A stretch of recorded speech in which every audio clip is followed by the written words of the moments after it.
Today it's extremely hot, but whatever, you have to do it. You have to engage in sports.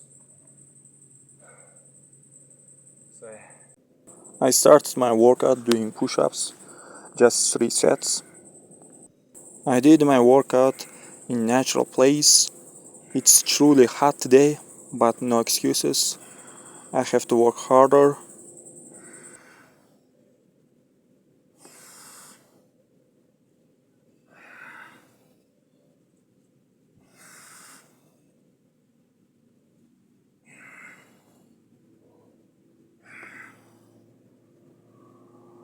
And the next exercise is specifically for triceps. As you can see, I'm using a chair in order to do it. Honestly speaking, I have a particular liking for triceps exercises, so in most cases, I just do for them.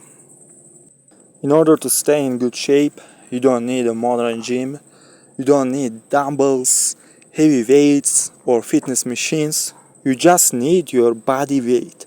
Believe in me, if you work on yourself every single day without any excuses, you can build lean muscle mass and stay healthy. So work on yourself every single day.